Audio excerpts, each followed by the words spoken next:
Good evening. Welcome to Grand Blanc Township's board meeting for Tuesday, March 17th. We could all rise for the pledge. I pledge allegiance to the flag of the United States of America and to the republic for which it stands, one nation, under God, indivisible, with liberty and justice for all.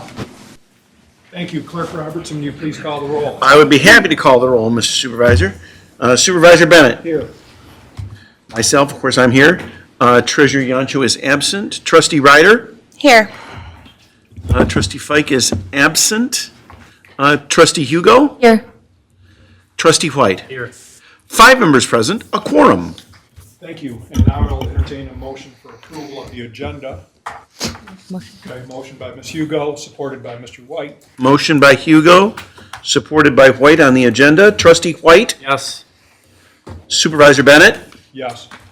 Myself, yes. Trustee Ryder. Yes. Trustee Hugo. Yes. 5-0, motion passes. Thank you. And now we will move to public comment, but I just want to make mention that there's 2 portions of the meeting where we'll have comment from the public. The first is generally just speaking with regard to anything that's township business or anybody who wishes to speak. At another point in our agenda, we have a public hearing, and that will be for the public hearing regarding Warwick Hills Subdivision Special Assessment District. If you want to speak with regard to the Special Assessment District for Warwick, I would hold off until that public hearing to speak on behalf of that or against it, what have you. So we'll use the comment slips for either one you want to speak at. So right now we will take public comment for anything that you would like to discuss. We ask that you keep it to 3 minutes or less and that you direct your comments to me and not individuals on the board. So with that, I will call off your name, and if you want to speak with regard to the public hearing with Warwick, you can pass if you want, and we'll move on. So, Mr. Thompson, do you want to speak right now or later? Okay, later. Mr. Garrow. Robert Garrow, did you want to speak during the public hearing for Warwick? Later. Okay, all right. Same David Bowes? Later. Okay. Matthew Ferguson? Later. Okay. Kathy Lane?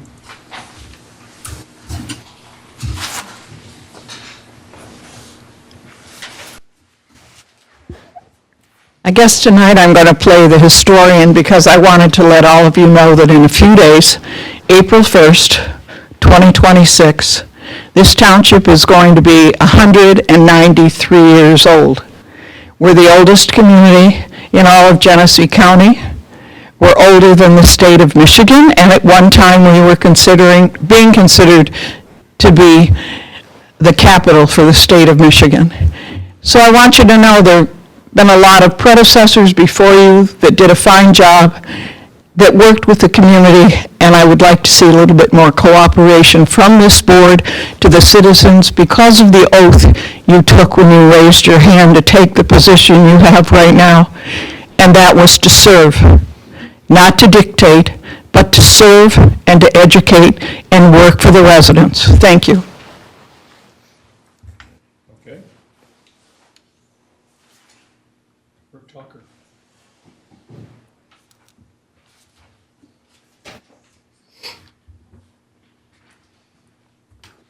Good evening. Thank you so much. Good evening. Yes, my name is Brooke Tucker, and I'm an attorney. I've been an attorney about 12 years in this community, and I'm running for judge. Judge McCabe in the district court is retiring after 34 years, and I'd like to replace him when he leaves. I'm a lifelong resident of Genesee County. I've lived in Grand Blanc, but I spent a majority of my life in Fenton. I used to be a prosecutor in the prosecutor's office here, but I don't do that anymore. Now I represent prosecutors. I represent at the county level, so that's prosecutors. I represent the sheriff's office. everything from the health department to animal control, they all have legal needs, so that means I do, kind of like Tony does. But at the county level, I do contracts, I do litigation, I do policies, everything that the county needs as an attorney. And a lot of what I've done touches on what the district court does. So I have experience in every type of law that the district court sees. Not only civil and criminal law, but landlord-tenant, traffic. Obviously, I know the law, but I'll also follow the law if elected. So that means ordinance violations in service of what the local ordinances are, as well as what the state of Michigan law is. Like everyone up here and like many people back here, I've lived my life doing service to our community, and I'd like to continue to do that. I've put years into becoming, I believe, not only a good person, but a good lawyer, and I look forward to earning your support as the campaign goes along. There will be a primary election, so you'll see my name on the ballot August 4th. My name is Brooke Tucker. Thank you so much. If anybody had any questions, I'll take them at any point, pretty much forever. I'm a pretty open book, and I want to make sure that you, to the extent that you or the public wants to know me, that you can get to know me. Thank you so much.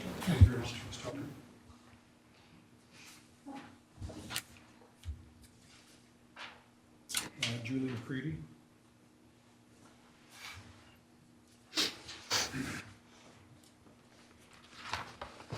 Mr. Bennett, I was here October 15th of 2024 and spoke about the sound ordinance. The video was taken down from the website, so I'm here again to address this. My name is Julie McCready. I live at 9281 Oakmont Drive. I'm here tonight because over the past several years, Wilbur Hills has been operating loud maintenance equipment, specifically lawnmowers and related machinery, construction equipment and related machinery well before 7 a.m. in direct violation of the township's own ordinance. The ordinance is clear. From 9 p.m. to 7 a.m., the maximum allowable noise is 60 decibels. The operation of machinery that disturbs the quiet, comfort, and repose of residents is prohibited. I have provided documentation showing repeated operation of equipment as early as 4:15 a.m. and as late as 1:30 a.m. Noise levels reach approximately 102 decibels. The internal township emails acknowledge the lawnmowers exceed allowable limits and should not be operating before 7 a.m. Your own superintendent stated this should be handled like any other noise complaint. They can run the equipment, but not at 5:30 a.m. And yet it has not been handled like any other noise complaint. Instead, I was told, in order to proceed, I needed decibel readings, despite your staff acknowledging that such readings were unnecessary because the violation is based on the time of day alone. At the same time, communications show coordination with Township Attorney Bill Delzer, and shortly thereafter, a proposed ordinance change to accommodate this activity. So the issue is simple. Why the ordinance was not enforced when it clearly applied, and why it was instead changed. Are township ordinances being enforced equally, or are they being adjusted to accommodate specific parties? This is not just about noise. This is about equal enforcement of the law, transparency on whether a private entity is being treated differently than any other resident or business in the township. I am asking the board to acknowledge the violation, explain the lack of enforcement, and ensure the ordinance is applied equally going forward. When a violation is acknowledged that's not enforced, that's not discretion, that is selective enforcement. 30 seconds. Right after I spoke at this, in October 15th of 2024, I received a letter from Warwick Hills acknowledging their violations, CCing Jeremy Smith and two people from Warwick Hills. And I just would like to know why you exempted Warwick Hills from the sound ordinance. I mean, maybe I need to talk to the young lady that's running for judge around an explanation. Why is Warwick Hills being treated differently than the business that you changed the ordinance for in January 2024? That's 3 minutes. That's all I have to say. Thank you. Okay, Seeing no other public comment for this portion of the meeting, we'll have the public comment, like I said, in just a few moments for the Warwick Hills Special Assessment District public hearing.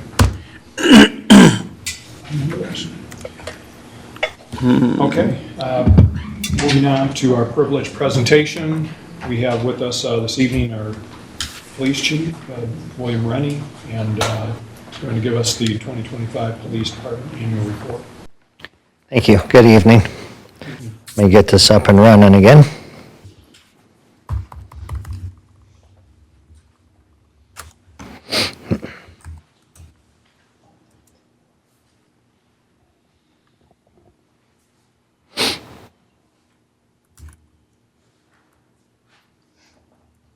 Oh, technology. Now I got the spinning wheel here.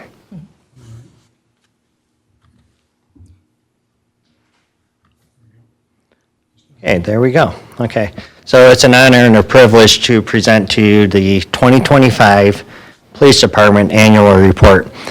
First off, I'd like to thank the board and Superintendent Dennis Lamada for your support throughout the year of 2025. We made a lot of achievements, but it certainly did not come without our challenges. I did not anticipate a lot of the community to be here today, so I'd like to say a special thank you to you all.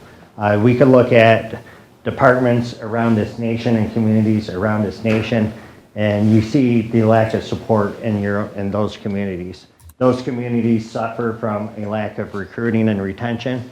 I'm proud to say this police department does not suffer from recruiting and retention. Actually, just this past year, in 2025, we reached our budgeted allotted officers at 46. We currently sit at 45 as I stand before you today. So, but that is from the support that we get from our community. So thank you.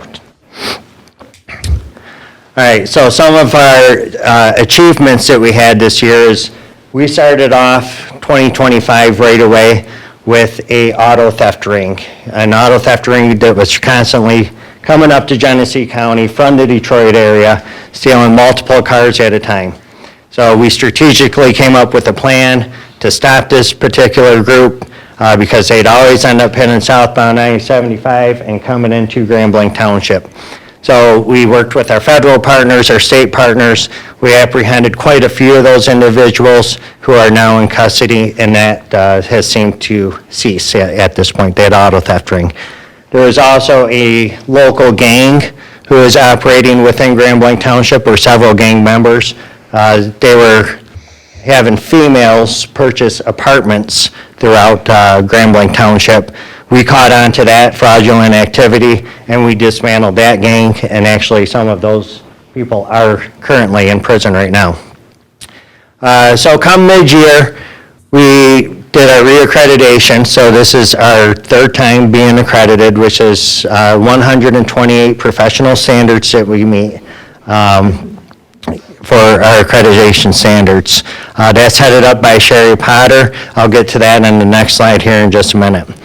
The one that we will never forget is our September 28th, 2025 response to the Jesus Christ House of Latter-day Saints, where we had an active shooter. That this was probably our biggest challenge, one that we hope that we never see again. But our officers acted with bravery, courage, selflessness, ended up stopping that threat, and then immediately moved into search and rescue and help with our fire department as well. So great job to both departments in that one there.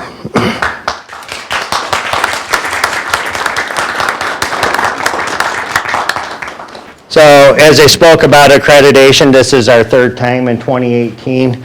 We first became accredited. We were the first municipal agency within Genesee County to obtain that status. Now, we are one of 92 agencies within the state of Michigan to keep that status. So every 3 years, we have new assessors that are coming in, making sure our policies and procedures are meeting those professional standards, and that we adhere to them. We have to show proofs of compliance for every single one. And there's much more than 128 standards because there's substandards within those standards that we have to prove. Sherry Potter She's been instrumental in this particular role. She is due to retire on April 24th of 2026 of this year. So she's, whoever replaces her has some big shoes to fill. So thank you, Sherry Potter. So the patrol division, that is our backbone. That's the most visible, police that you see out there on the roadway. All these numbers are up with the exception of the felony arrests, which are down by like 0.1%. But our calls for service almost reached 22,000 calls for service. Those calls for service could range from responding to a Tier 2 medical, a vehicle lockout, all the way up to that worst-case scenario, which we saw on September 28, 2025. Our traffic stops are way up. I think last year it was right around 7,000. This year, 12,472. So that is keeping our roadway safe. That was one of my main priorities in coming in as the police chief, is to reduce crashes around the township, focus on those high crash intersections. And we really wanted to focus on texting, running red lights, speed enforcement, seatbelt enforcement, those things that contribute to crashes the most at those intersections. So we established a traffic enforcement unit, which is headed up by Officer Scott Thiede, and he's done a tremendous job, and that's why those numbers are up dramatically there. Our OWI arrests are up as well, and then our misdemeanor arrests were up just slightly as well, too. So our investigations and support units, our investigation unit is headed up by Lieutenant John Swartz and Sergeant Josh Ballinger. They oversee a group of 4 detectives, who've investigated over 1,700 cases in 2025. We also have one officer assigned to the Flint Area Narcotics Group, focusing on narcotics and drugs. And we also have one in the Genesee Auto Investigative Network Group. Detective Molly Monroe, she was honored last year through Voices for Children at the 2025 Police Officers Ball for the Beacon and Blue Award. And that award is given to the detective who has the most compassion and takes their time with the children who are victims of violent crime.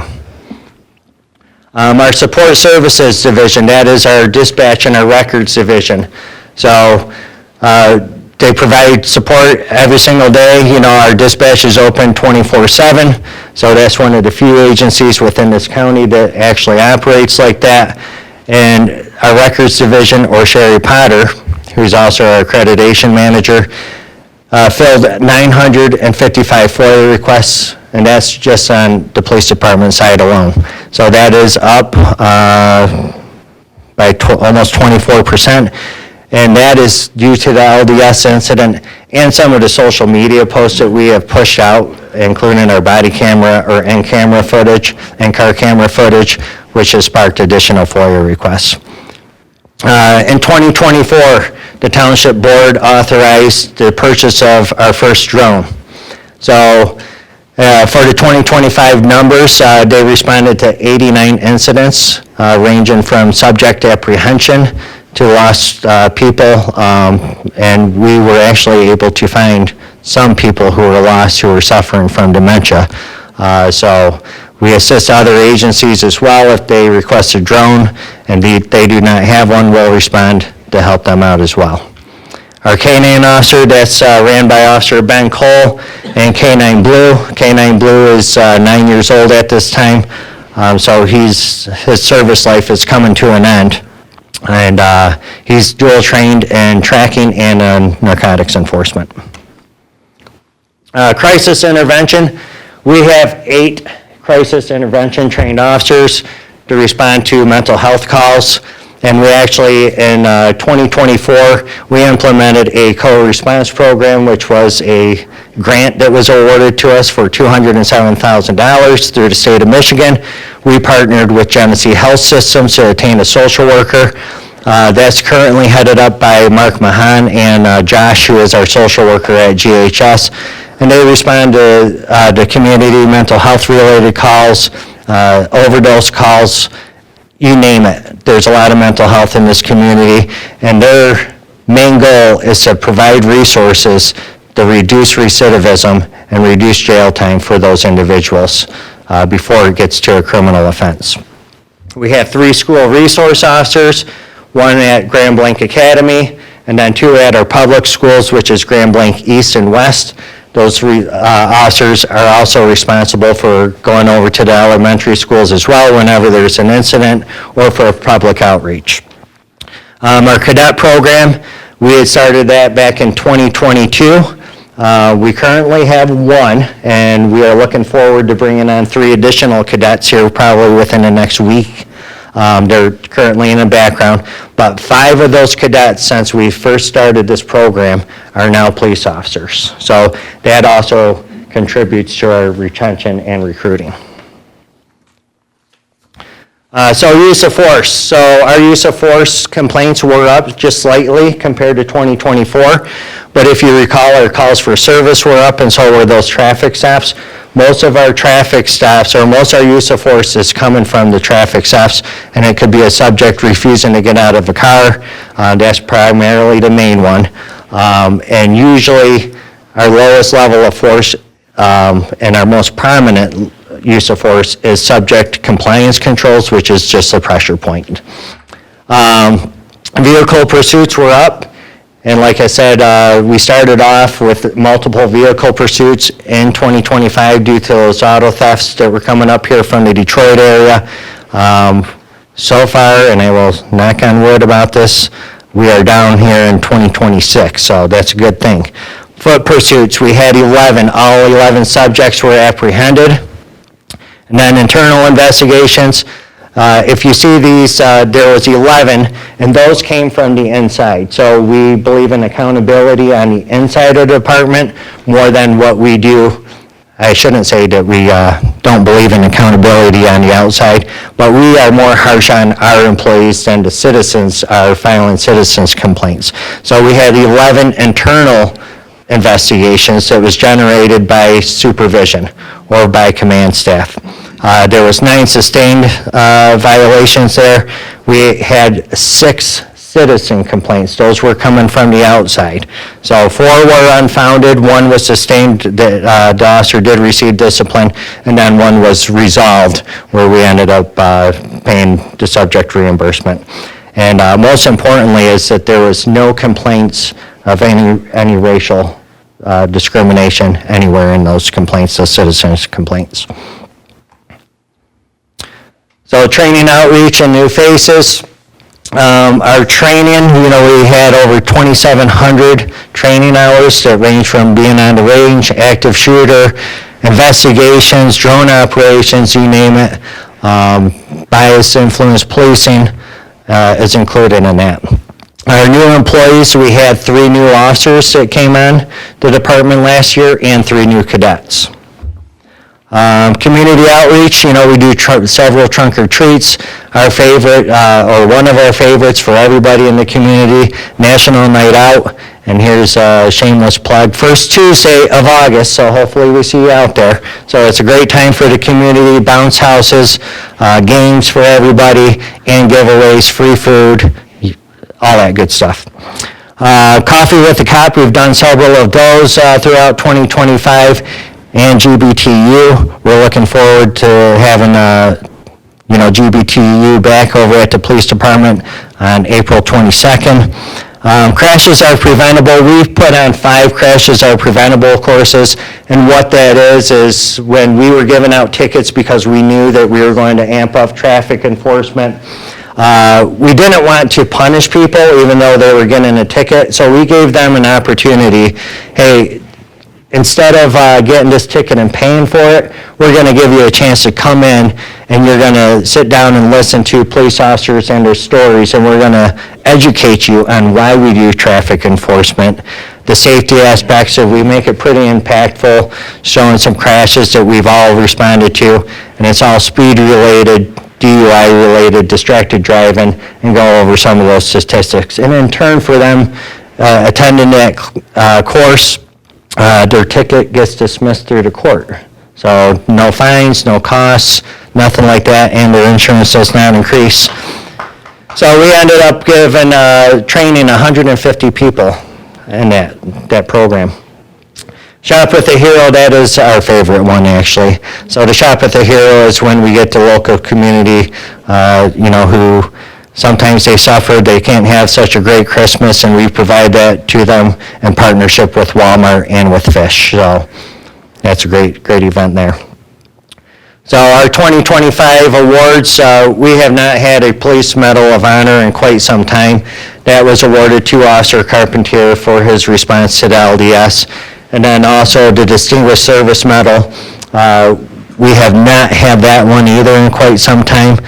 But that team who responded to that LDS incident did a tremendous job, and they deserve to be recognized, so we honored them as well. There were several unit commendations throughout our police department. You could check that out on our Facebook page.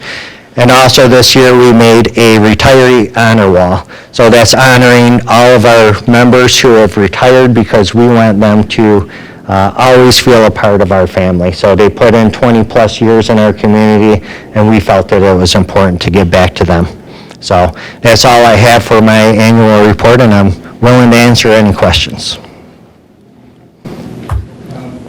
Chief, one of the things I wanted to ask about is with regard to drones that we have. And I know it's been very useful, and I know a lot of other agencies around the state utilize them. One of the things I'm aware of is that I believe it's Oakland County maybe, that they actually have fixed drone locations that on occasion, in their position regionally. Right. Is that something eventually that could be useful here? So right before this meeting started, I actually had an email. It's called a Drone First Responder Program. There's one taking place down in Dearborn in the next coming weeks that I was invited to. It has crossed my mind. I may attend that one, but I'm thinking, where would we put them? I mean, maybe over at Station 2, but yeah, that's always an option because they really do come in handy, especially looking for missing people or for those subjects who try to flee. So you can put it up here remotely from, say, our police station. If there's Yes. something going on in the south end, you want something there immediately. Right, Lifts off maybe from the roof or something like that. correct, yep, Fire station number 2 or wherever. right, yep. Yeah, it sounds like a great program. I have a few others, if nobody else. We can't hear back here what you're saying. Okay. I'll speak louder. It's like the mics aren't even working at all. How soon are those new microphones coming, Greg? Our light's on. Is your light on? Closer, but there you go. Okay. So the other question is with regard to, I know probably, like you mentioned, the FOIA requests really increased with the shooting at the church, unfortunately. I don't think people realize the amount of time that goes into all those FOIAs. One of the things that probably saw a huge increase was when we added body cams, I imagine, right? Yeah, the body cameras, and we knew that going into implementing the body camera program. I was actually a lieutenant in charge of getting that up and running. That was one of the biggest things, and yes, it is very time consuming, and it's really not even a one-person job. So we had Sherry doing it, and we also had a part-timer doing it, Right. assisting her. And the other thing connected with that, that whole incident at the Latter-day Saints, our dispatch people, I serve on the 911 board, but one of the things that I don't think people realize is the horrific nature of answering phone calls from people that are inside a disaster like that. And so my hat's off to our dispatchers for having to hear all that and deal with it. And I think Telecommunicators Week, National Telecommunicators Week is coming up in the next week or so. Absolutely. I actually just finished my PowerPoint because I've been asked to speak around the country for that particular incident, and I obtained some dispatch footage. It is amazing what those dispatchers actually go through, keeping them on the phone, keep them talking and actually giving them tips. I mean, for instance, there's one when there's children and adults trapped inside the church and it was filling up with smoke. This was a 5-minute conversation with the dispatcher, keeping the person active and telling them, hey, find a cloth, get some water on that cloth, now put it on everybody's face. So they were heroes as well. Changing the subject a little bit to auto thefts, which we participate and gain, Grand Lake Township does in our police, Right. Which is an organization here in Genesee County for trying to stop auto theft or reduce it. One of the things that apparently was driving this is some of the car lots, cars stolen on people's driveway probably happens occasionally, but I think one of the things that was driving the numbers was some of the car lots that the gangs were targeting around Genesee County, and then they drive, obviously to get to Detroit, they have to come through Grand Lake Township if they're headed down 75 or Dixie or what have you. Have we had any progress on the car lots tightening things up on their security? Well, they have tightened some things up, but actually a bunch of those guys were apprehended. So, Okay. and I saw something recently in the news that there was a big federal investigation, and we have been working with the federal partners, Okay. handing over some of those names to them people. Okay, well, good. Yeah, to the feds. Okay, and the co-responder thing, I think, is phenomenal. Yeah, We've been very trying to helpful. get some grant money to try and even increase that, but I think, trying to reduce amount of recidivism and people that are, hauled into jail when it's really something that could be handled maybe with a counselor on a long-term basis anyways to resolve the ongoing issue. Yep. So, any questions for Chief? I just have a comment. Can you hear me? Yes. I just want to thank you for taking the time to spend with me last week, explaining the system and everything, trying to get caught up. So thank you. No problem. The presentation was beautiful, detailed. Thank you. So I appreciate it. Mr. White? Do we have a replacement in the works for the K-9? I don't know how to. I plan on bringing that to the board at the next meeting. Yeah. You didn't have a dog you wanted to donate? Okay, thank you very much, Chief.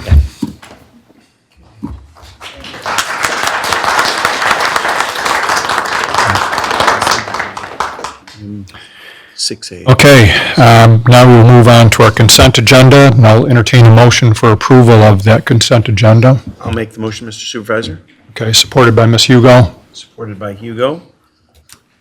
Trustee Hugo. Yes. Trustee White. Yes.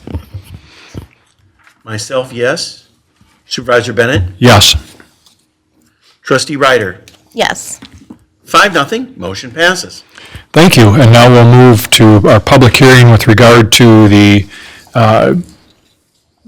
creating the Warwick Hills Subdivision Special Assessment District. And Mr. Chubb, would you like to comment on that? We should open the public hearing, Mr. Supervisor. I want to comment on it first from our attorney. Go ahead, Mr. Chubb, Sure. You mean just as an update as far as where we Right. sit with, where we're at. yeah, sure. So under Public Act 116 of 1923, we're required to have 51% of the signatures for everyone as it relates to lineal footage of the area that's under the SAD. It's fallen substantially below that. And so as it sits today, consistent with policy and the applicable law, we don't have enough signatures to move forward with the SAD. So we did update the agenda pack to have a recommendation to deny the Warwick Hills SAD until such time as there is a submission with appropriate number of signatures. So, Mr. Chubb, it's my understanding that originally it appeared as though there was enough signatures to move forward, correct? That's correct, and I believe subsequently some were withdrawn, which is consistent with the law. And in any event, the public hearing had already been scheduled when we had enough signatures.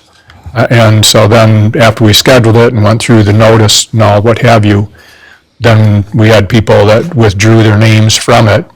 But yet we had the public hearing still scheduled, so we're continuing with what was, We are moving forward with it, but that's exactly accurate. right? Mr. Clerk Robertson? Yeah, if you're prepared to open the public hearing, I'm going to read into the record the names of those who have communicated with my office their objections and those that objected, and also had asked that their names be Okay, removed. all right, If you like that. okay. With that, Mr. Chubb, anything else to add? Yep, I think we just opened the public hearing. Okay. It is 6:36 p.m. With that, we will move to open the public hearing and with regard to creating the Warwick Hills Subdivision Special Assessment District. Clerk Robertson, you had some names. I just Yes. asked you to speak into the mic because we're, Thank you. Following individuals requested that their names be removed. Anthony and Luann Bastianelli, 9384 Oakmont Drive, and James Floyd, 9244 Burning Tree Drive. The following individuals stated wanted their opposition to the creation of the Special Assessment District noted in the public record. They include the following: Michael and Cheryl Foote of 9428 Oakmont Drive, Mark Eastman of Burning Tree, Nicholas Burt of Burning Tree Drive, Emily Pinkston of Inverness Drive, Mike Dunford of Rolling Green Drive, Jack Garnett of Burning Tree Drive, Dana and Fred Reichert of Burning Tree Drive, Sheila Powers of Oakmont Drive, Patrick Greaves of Oakmont Drive, Nicholas Stewart, Oakmont Drive, and Diana Page of Coral Ridge Drive. Those are the names. okay, thank you. And now we will open the public hearing for any public comment with regard to that. And if you haven't filled out one of these and you'd like to, feel free to do that yet. And first up, I have David Bowes. Well, if you can come up to the microphone, please. Yeah, my name is David Bowes, Burning Tree Drive. We've been working for 6 years to try to make this thing happen with a lot of very positive people behind it. We're not experts in this. We don't know all the rules. I know we tried to get some help here, and from what I understand, there wasn't a lot of cooperation, and we're very disappointed about that. I walk on the streets every day. Everybody knows me. I'm that thing that walks a brown dog up and down the street 3 times a day. My wife fell last year, broke her hand in a pothole. I have a sinkhole in my front yard that's a mess. I've tried to fix it, I can't. All of these things, and I can tell you just about every square inch of our area that needs a lot of help. There's sinkholes everywhere. We see kids fall and crashing and other people who walk. We need this very badly. Needless to say, all of us who worked on this very hard are just very disappointed. That's all I have to say. I can understand, Mr. Bowes.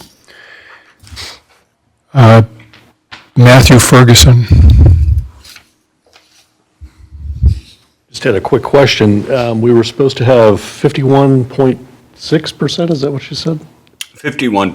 51%, and where did we end up after people removed their names?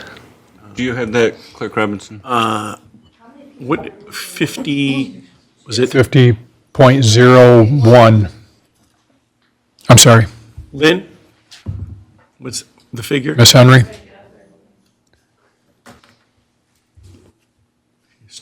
Bear with us.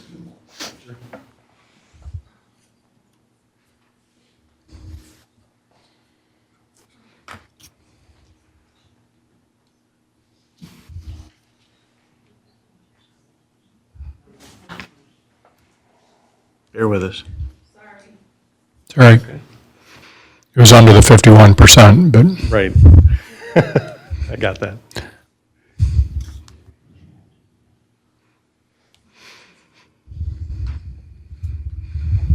We're at 50.13.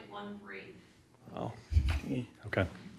All right, well, that's disappointing, as you mentioned. Desperately needed. I've been a resident of that community off and on for 55 years, and it seems like it's been that long since the road's been done. I know it hasn't, but it's just a disaster now. We moved back here last year, and it's just really disappointing to see what that neighborhood looks like and how much it would be improved, both value-wise and just niceness, you know. That's it. Thanks. I understand. Thank you, Mr. Ferguson. Mr. Thompson? My name's Ryan Thompson. I'm our HOA president. I think most of you know. Lori DeVos is my VP. Dave is our secretary. This is our second go-around, so you can imagine how frustrated we are. I know Lori's got stats. There's kind of her baby, and I was actually supporting her this time. Sure. But I think we're submitted at 58. We lost some signatures at submittal, and then I got actually a couple more at the very last second. I got emailed about 7 days ago. But I know Lori wrote something to talk to you guys about. Sure. Obviously, she speaks for me. Okay. Good evening. Good evening. My name is Lori DeVos. I reside at 9531 Woodmont Drive in Warwick Hills. My family has lived there for over 20 years, and we plan to stay there many more, which is why the effort to improve our neighborhood and property values by repairing our storm drains and roads is so important to me. Last March, we undertook a major effort to obtain the required approval of 51% of lineal road footage in our neighborhood. While we recognize the cost per parcel is significant, we felt the need for repair of roads and drains was imperative. The longer we delay this project, the more expensive it will become. We saw from our initial effort in 2020, the cost went from $17,639 to now in 2025, $22,549 per parcel. Given that the Genesee County Road Commission has already finalized projects for this year, we would be lucky to see a project start date before late 2027, as time for engineering is still required. Think what 2 more winters is going to do to our roads. When the petitions were handed in September of last year, we had collected 111 yes signatures out of 204 parcels in Warwick. That is 54% of the parcels, and when converted to linear feet per Michigan law, it would mean approximately 65% or higher of residents wanted the roads fixed. Imagine our reaction when we were informed that 31 of the parcels were deemed not valid. Of the 31, 5 parcels were due to no signature on file. I immediately contacted those individuals as requested that they go to the township by 4 p.m. that day to sign in person. The second was deceased individuals who were still showing on the deed. We only had a few of those, and we had no way to verify who could sign. The third was a missing date on one of the spouse's signatures. Both had signed, but only one had dated. I asked if those individuals could come to the clerk's office to sign in person. I was informed nothing more can be done. 30 Yet seconds. when reviewing the handout given to us at the onset of this process by the township, it states that if there are 2 names on the deed to the property, then both parties must sign the petition in order for the property to count. It says nothing about both parties dating the petition. I mention this as an example how yes votes were deemed invalid with no opportunity given to us to correct the issue. Despite the removal of the signatures by the township, we still ended up at 51.3% lineal feet covered.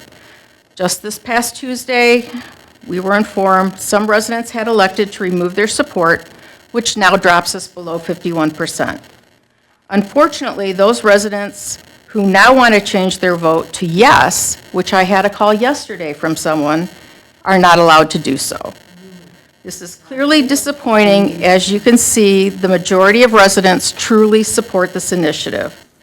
We are asking that you reconsider the parcels that the clerk's office deemed invalid by allowing those residents to come to the township hall and sign in person. Upon doing so, if we get to 51%, we're asking the board to vote yes to creating the special assessment roll and file it with the clerk's office for public noticing.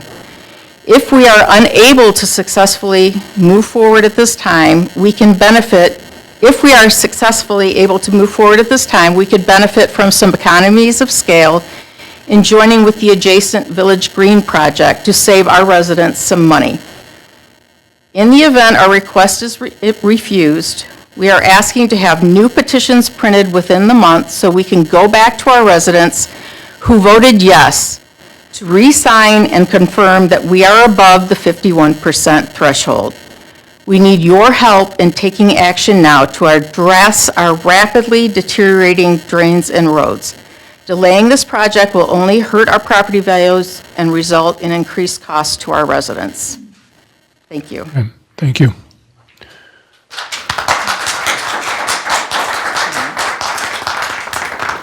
Additional? And we'll address some of those questions and concerns before we're done here.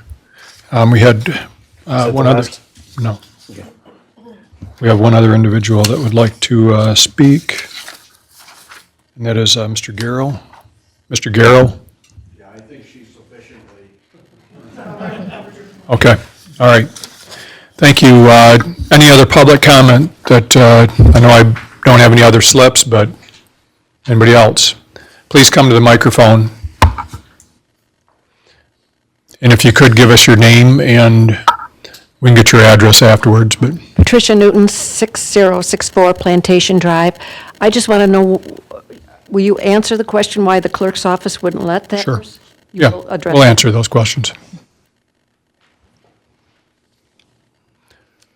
Okay, seeing no further public comment, we will close public comment. Yes.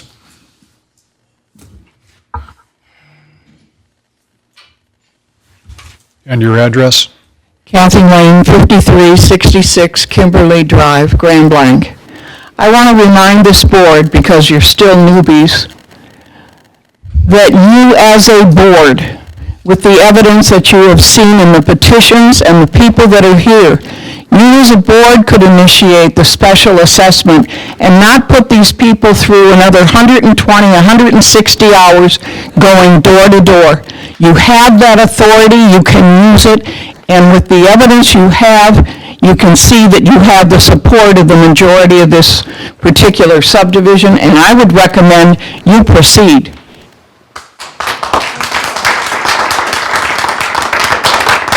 Any other public comment?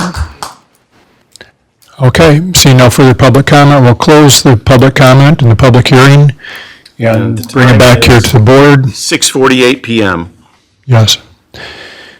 Mr. Chubb, could you address the concerns with regard to not allowing, once the record was closed in terms of the petition, not allowing additional changes or additions to that? Yeah, that's just consistent with state law. It's really important to understand at a high level. I don't know the specifics of each signature that was approved or rejected or changed, but this is the same as gathering signatures for running for office or putting something on the Constitution. I mean, this is the highest threshold of review, that we have the most skilled clerk and deputy clerk to go through the process. It's a highly policed process. And so I don't see anything to show that anything was removed improperly or not added improperly.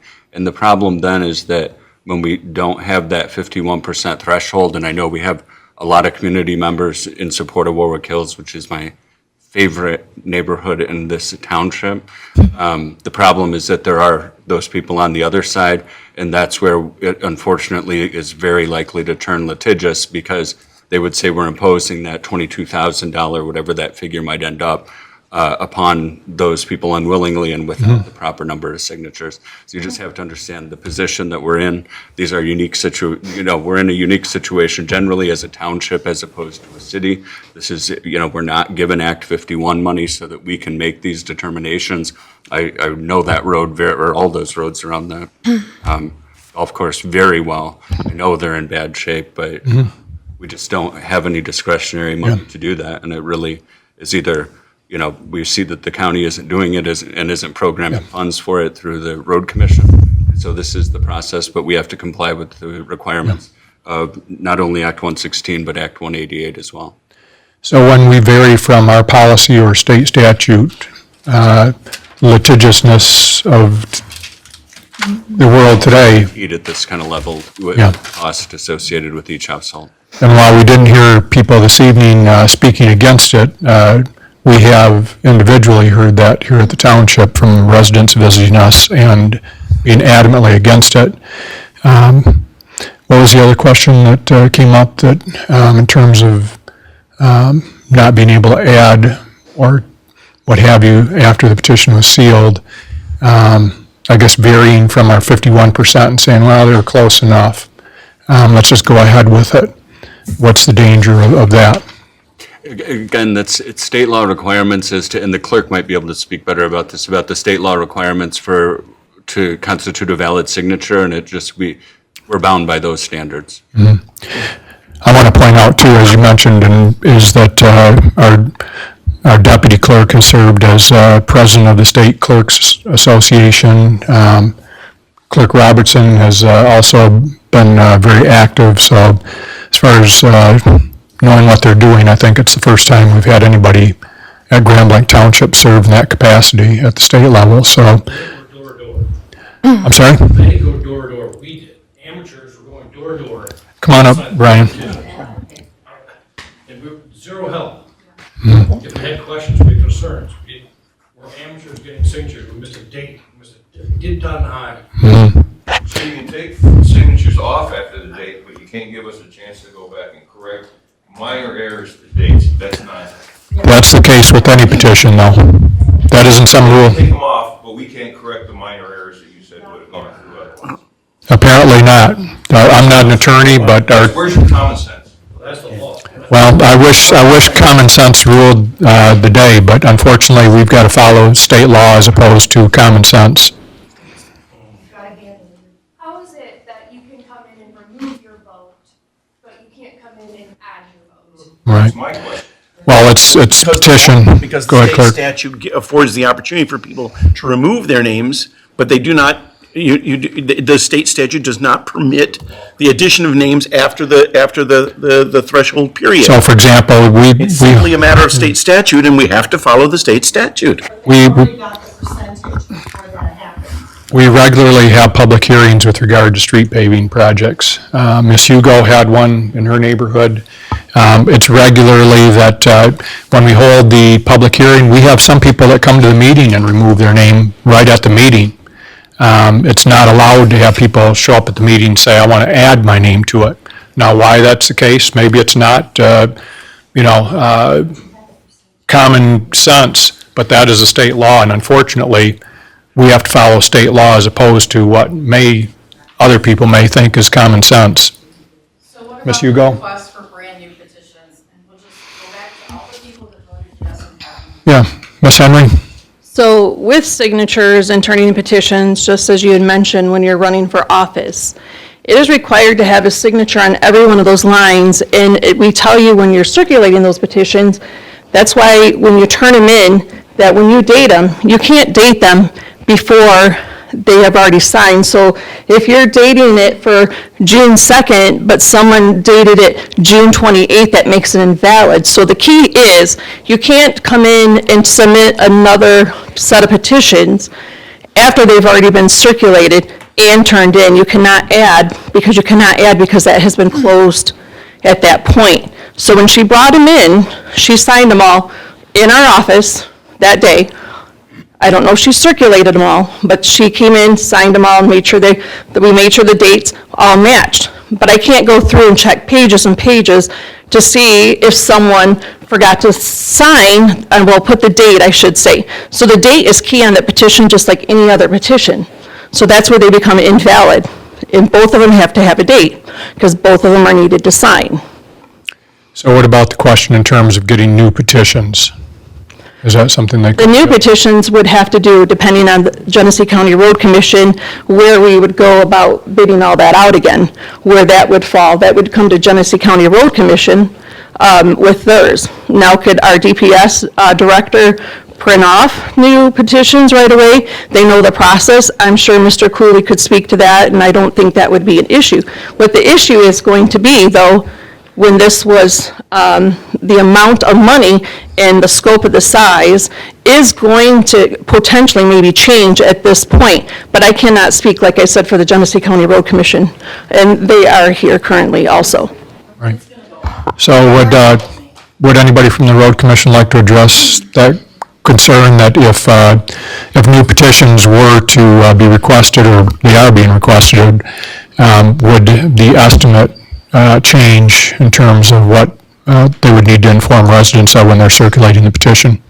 Certainly. Todd Bigler, Design Department Manager, Genesee County Road Commission. That is correct. Right now, the latest estimate that I passed out, I believe, March of, was it 25 we were here? Is it 26 now? It's 26 now. Okay. Yeah, it was assuming 2027 construction costs. We always assume 3% inflation in our estimates, so you're guaranteed to go up at a minimum that much for 2028 construction at this point. Does the road commission have a budget? So, Mr. Cooley? Sorry, what was that? Mr. Cooley, did you have something you wanted to add? No, I just wanted to make sure that Todd knew those original quotes were done in February of '24. Okay. 4.8 million? That's, yeah.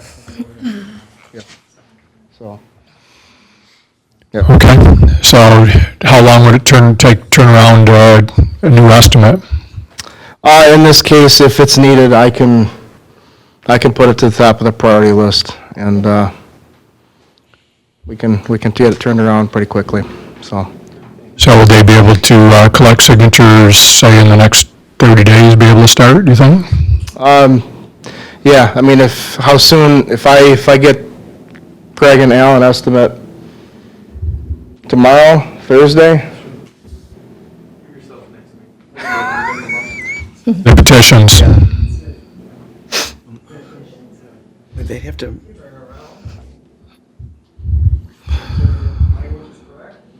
Yeah. So probably in the next 30 days, then have it Get an turned updated around. price, yeah. Okay. Will that work, Brian? My team, but I appreciate that forever. Okay. Yeah. All right. I can't speak directly to the question about the road commission funding this, because that's above my pay grade. Right. But, Mhm. yeah, so, potentially. but, Right. yeah, that's- Okay. Yeah, so we have a policy that they follow, programming, yeah, so, yeah. Okay. If you could come to the microphone. Robert Garrow, 9429 Burning Tree. When the petitions were turned in, and they were certified, were they? All of them to get our number above 51%? Is that correct? Following being turned in, they went through them. we went through that process. Yep. And they were certified? Yes. Is it locked at that time? I'll let Ms. Henry Are they and, not locked? Well, I mean, the petitions are issued for a fixed period. The statute allows for due process, like these hearings as they are now.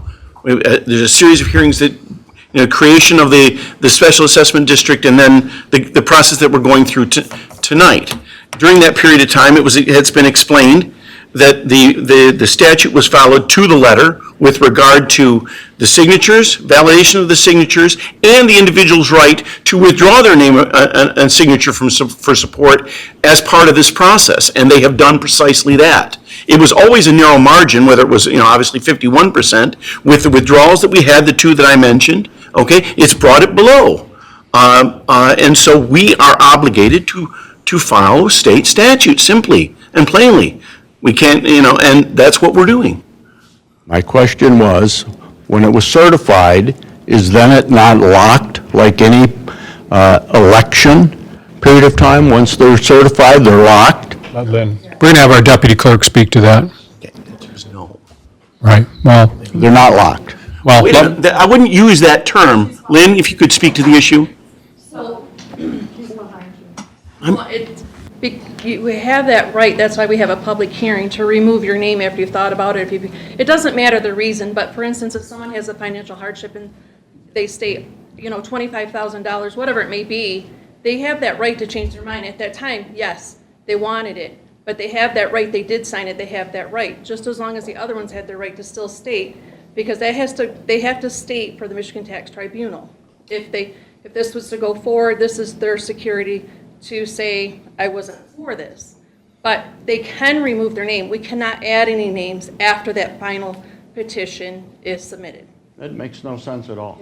It's not fair. It's just not fair. I understand And what you're saying, I but think the that's question the to the public act. attorney is, can this board move forward with this project on their own? No, I think there is Michigan We funded statute it. that says that they can. If we funded it out of the general fund, we could. Under Act 116 and under Act 188, we don't have the ability to do it through a special assessment on the homeowners that abut Burning Tree and in the surrounding streets. So if we open this up again and get more, new petition, do we have to have all of the old signatures again? Not just, you can withdraw, but you can't add to later on? 51%, so however, how did we have We understand 51%. Yes, you have to get new signatures from everyone. Okay. To 51%. That was my question. Starting the process over again, and you have to, If we want to have a conversation, we already closed the public hearing, we're allowing everybody to speak. I would just ask that one at a time speak and that you come to the microphone. So, if you can come forward, I'd appreciate it. If the board were to go forward with this, and I know it's a big ask, is it true that 20% is required by the people who are against it to stop it? 20% of the subdivision would have to sign a petition stating they're not for it Yeah. in order to stop it. You're saying if this board went Board without, elected to go forward with it. regardless of the petition? Yeah. I believe that's the case. I'm not clear on exactly when there's the 20% standard as to how that would apply. I believe that it would take 20% if the board were to go that route, but I'm not entirely clear on the law and I'm not an attorney. However, our policy for the township is that in state law, under what we're acting under, is 51% of the lots have to sign or what have you. If we go against that, we're opening ourselves up probably for some litigation for those neighborhoods that we turned down already that weren't at the 51%. The other thing that it does is basically get rid of the need for petitions, because if we start doing that, we have some neighborhoods much larger than Warwick that have come to us, substantially larger, that have asked us to just do a special assessment and not require any petition to be signed. If we start going down that slippery slope, we're going to end up with, we're going to spend most of our meetings with arguments between those that want paving projects and those that do and those that don't. I live in a neighborhood that adjacent to another neighborhood that the streets are substantially worse than probably 99% of the neighborhoods in Grand Blanc Township, and those residents don't even want to consider a petition. Believe me, there are plenty of subdivisions in this township, and the road commission can concur that are a whole lot worse. I would say their PASER rating is doesn't even work for them, which is a rating that grades the streets and roads. There's some that are just pitiful. And so if we were to start doing that, we'd have to set a standard for when we do that. And actually Warwick would actually, That standard is if you're above 50%, which we Yeah, are. right. Maybe that is what dictates whether or not the board elects to go yeah, forward. right now our policy is 51% and the state statute that we're following is 51%. So we would have to change something in order to do that. If we just kind of do that on the spur of the moment, it isn't going to look real good for us in terms of litigation. There are people who are adamantly against this and aren't speaking up tonight, but there are people who have voiced their concerns to it. People adamant Right. against it because we just So, want petitions sure. around. But at Right. the end of the day, more we're for it than we're against it. Right, I think you. okay. I just want to say, I know the petition process is very frustrating. I've circulated them before. But this sounds like a legislative issue at the state level, Yeah, I think that. as far as the, There's a lot of conversation in the room, on the dais and in the audience, that this doesn't seem to be consistent with common sense, but it is the state law, so. Right. We all could disagree on the state law, but. Well, Michigan state law, especially with petitions and election stuff, can be pretty decentralized. And I do know firsthand that we do have the best deputy clerk in the county, probably the state. So I do fully trust her verification process, although it doesn't make it less frustrating for anybody else.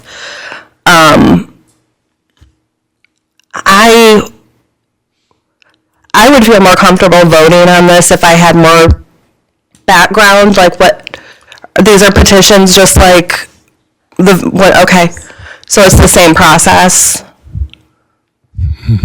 Okay, I mean, it sounds mostly like a state legislative issue. I feel horrible, it is so frustrating, but if they were to get the language gets approved in the same kind of way, Lynn? No, they just put their own language on? Okay. It doesn't have to go for approval as far as like what you do. Right, okay. So if they were to get the petitions and collect, again, when would be the time frame that we would be looking at voting on it again? Well, they would have to submit the petitions, and then we would schedule a public hearing, and then we would vote at that point. So how long are the petitions good for in this case? So the same? Okay. But the signatures don't roll off. Right, right. They don't roll off. There's not an expiration on it. Let her speak. Oh, there's not? Signatures are good for 180, but the signatures are only good for 60, so that would be like they would roll off. So they don't, with the SAD, they do not, no.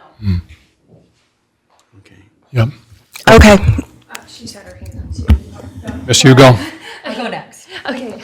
Keegan Garrow. I'm on Burning Tree, 9429 Burning Tree Drive. I was just curious if you can explain to me how we went from 54% all the way down to the 51? To 50, actually, not Yeah, 50. and then two people removed. Got us to. That was a result of the people who removed their names and the flaws that were identified when the signatures were, and the petitions were originally submitted, as was explained a few moments ago. So when the petitions were submitted, we were at 54%. Is that correct? You're 53 and some change. Okay. Is that, I'm sorry, is that after the spouse, the date was missing? Right, so what they had submitted was 53. And then the people removed their names, which brought it down? Okay. When did 51% come in? Does anybody know that? We never reached 51%. We're at 53. Oh, in the final number, it was 50.18. 13, excuse me, 13. What your original percentage? We started at, okay, After the 31 signatures were deemed invalid, we were at 51.3. okay. Last week, Tuesday. And then they removed their two names, and now we're under the 50%. Yes. Okay. You stated earlier that the Act 180, is that correct? 108? There's Act 116, which is the Township Public Improvement Act, and Act 188, which is the Special Assessment District Act. Okay. You stated that, like getting a law into the Constitution, you voted in the same way, correct? With petitions, you get it into the Constitution. You had stated that earlier. So if Congress votes on a law, I can't later go in and retract my vote. I'm saying the process is the same, whether you're trying to count signatures on a petition, whether it's for an SAD, or whether you're trying to amend the Constitution by way of petition. So you can still retract, but we still cannot add, regardless of after the vote, because like they were saying, it doesn't. This was solely related to the review of signatures, and like I said, I'm confident that the review of signatures was accurate in the determination, those that was invalid. Okay. Those that were invalid. When they're invalid, why can we not get those completed? That's because of the act? No, there Like was, the dates and the signatures, like not crossing a T or dotting an I? as it relates to timing, they did have the opportunity at the time. Just before 4 p.m., the last day they could be turned in. So they would have been turned in enough time. The 180-day cutoff was the day we received them, just before 4 p.m. So we could have had them sooner, more people could have come in, and we could have validated, verified who they were. But since they were submitted on the last hour of being what the date was, that's why it was cut off that day at 4 p.m. Were the signatures removed on that before that end of 180 days? Were the ones who objected removed at that time? No, they just removed. That's the flaw in state law, is what it sounds like. They did it later. Right. That's Just as a word of advice going forward, a lot of that needs to be spelled out to the people passing the petitions around. I was not aware I could have them reviewed before I turned them in for a final decision. I found out from Village Green that they had done that. I was not aware of that. I had never done this before. Right. And it's unfortunate that we learned the hard way, but I would suggest you update this, because nowhere does it say that I have to make sure that the date is there.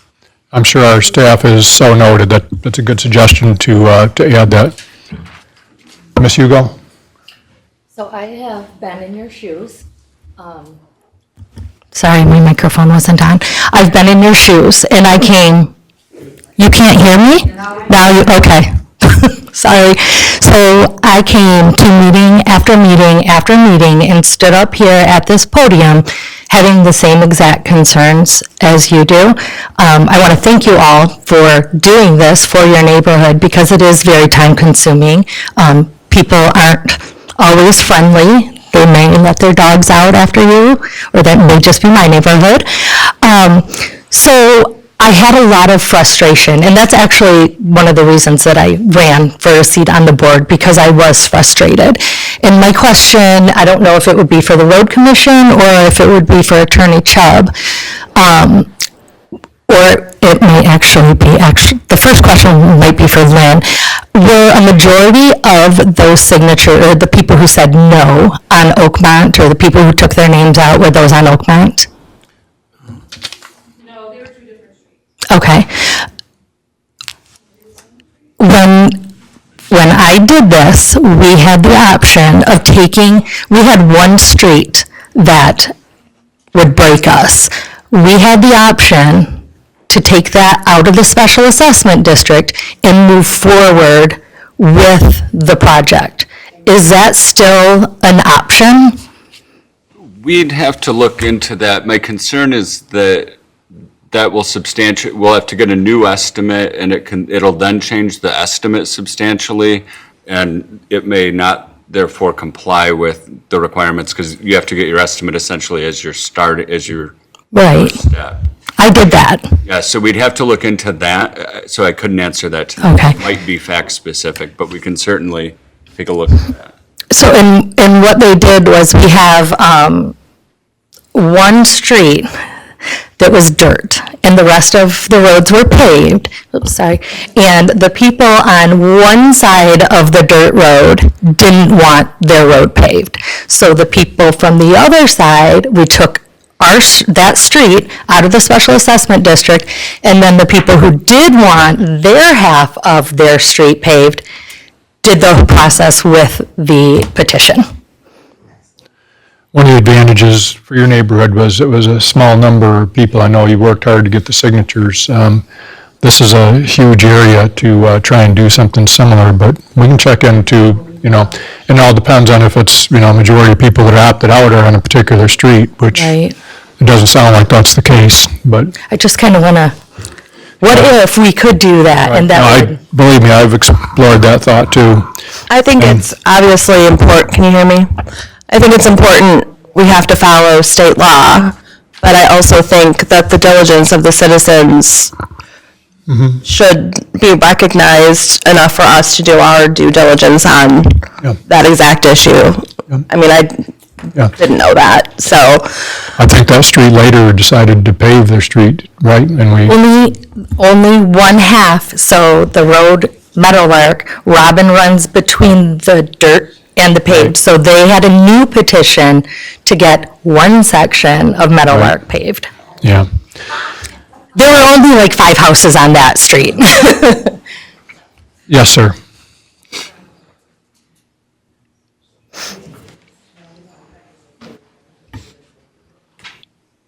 James Beard, Burning Tree Drive.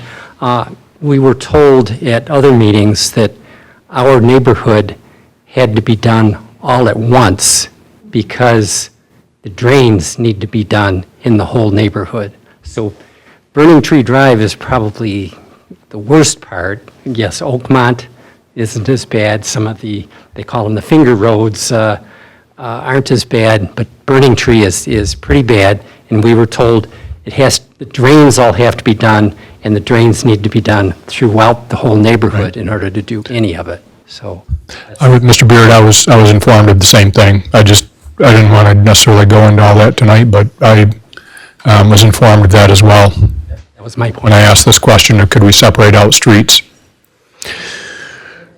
You know, one of the things that I think all of us up here appreciate the efforts of our residents to take the petitions, and I'll let you speak in just a moment. But I think our board really appreciates the work that individuals do. I'm one that would like to see every neighborhood have a special assessment and pave their streets. I'm in a neighborhood, like I said, that the entry to my area is, in fact, people are taking other routes in just because it's that bad. I mean, you've seen Territorial and how bad it is. My wife, who's sitting here, could attest to it as well, or anybody that drives in there, but Meadowland Drive off Cook Road is an absolute disaster. And yet the residents will not even entertain a petition. So the bottom line is that as much as we would like to go around and help in some cases with that petition, our board has been asked to stay neutral on these in terms of circulating petitions, because it runs into other problems if we get out there and start knocking on doors and, well, you were in favor of it and what have you. But know that I think most of our board, if not all of us, are supportive of anybody who goes out and gets a petition signed. And I'll tell you why it matters that your subdivision is looking great, and why mine is important to you is because my estimation is that if we have one neighborhood in our township that is falling down, and I think streets lead to blighted neighborhoods as well, and people not taking as good a care of their home as they should. When that starts to happen, it hurts the entire township. One bad neighborhood in our community can spread like, a disease, and I don't think that's good for our township as a whole. So when residents come to us and say, hey, I want to do something to improve their neighborhood, I'm all ears and want to be supportive, but I also know from sitting on this board, the litigious nature. I mean, at any given time, we have people threatening to sue us over, things that aren't in the paper every day. But the bottom line is the way that we protect you as taxpayers against those lawsuits, because ultimately you are the ones that will pay for it. And I have seen communities take a stand that is counter to the law, and I'm sure Mr. Chubb can recite numerous examples as well. But we follow law, not because it's nice. It's because we know what the consequences are, whether it's zoning, whether it's petitions, what have you. And I want to try and help you if we can get a petition turned around, get the road commission to get their information so that petition can get turned around, and make sure that, if we need to have some more meetings to inform that here's what we need to do, and walk through how you make sure the petition is signed correctly, dated correctly. I know our staff is willing to sit down and go through that. And so we said that we'll see if we can't do something in the next 30 days to have that ready between the road commission and the petitions. So Ms. McCready, you had a comment with regard to the road project? You have to have the right cost on the language that you're gonna sign, so we can't just give you a Yeah. What I'd like to do is, I think we all know where this is at right now. What I would entertain you to do is if you have additional questions or comments, what have you, Ms. Henry's here, our DPW director and deputy director are here, the road commissioners are here.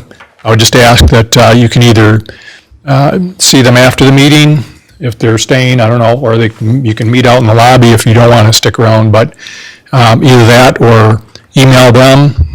If you want to jot your email on there and a question, we'll make sure that we follow up with each of you. Okay?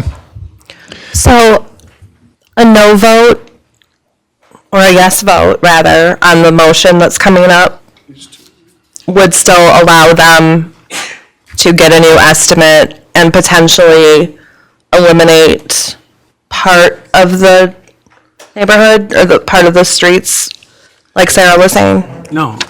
No. So from what we're hearing, I don't know if I think our DPW or maybe the road commission can speak to the thought that doing a partial job isn't going to resolve these sewer issues. That the issue of replacing the sewer is going to be the entire neighborhood that needs to be involved in that.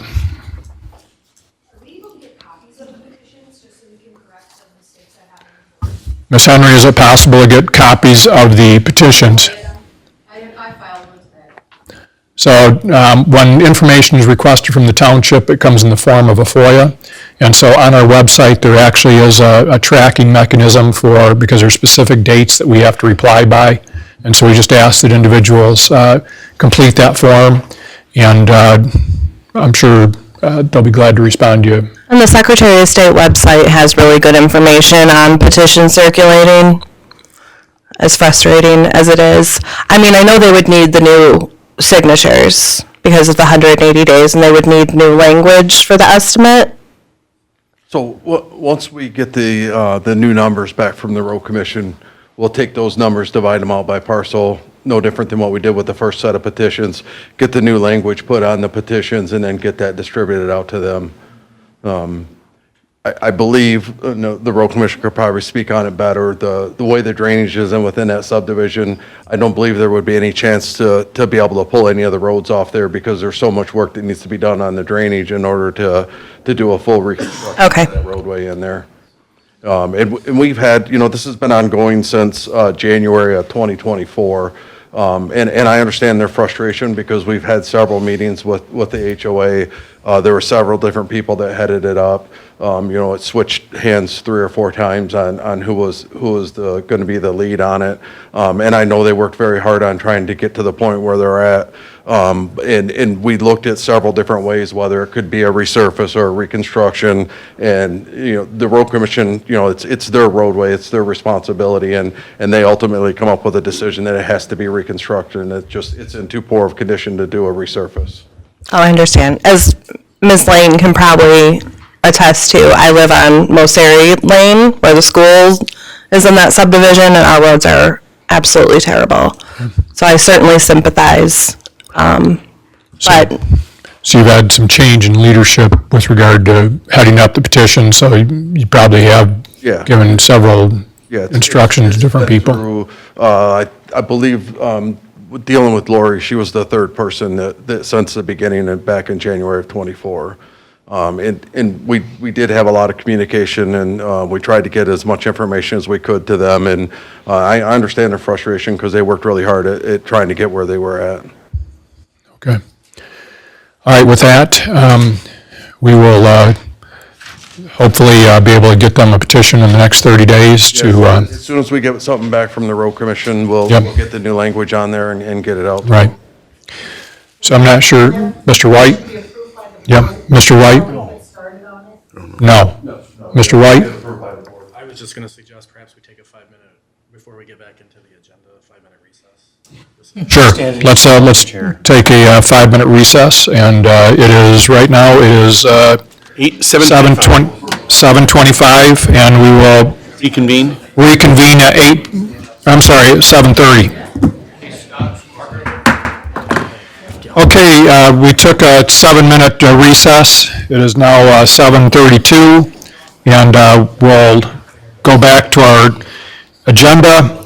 And on the agenda, there is no old business. Under new business, the board will consider a motion to renew a 56-month sanitary sewer flow metering contract with Micrometer from April 3rd, 2026 to December 31st, 2030 for $771,102 and authorize Township Superintendent to execute all related contracts and documents.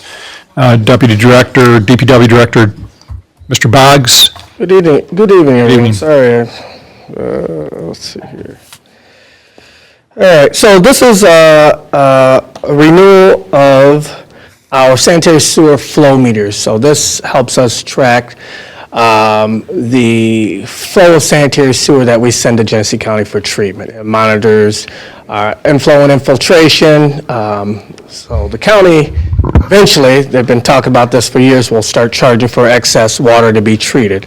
Also, they're going to be looking at strength of flow, so that's grease and everything like that.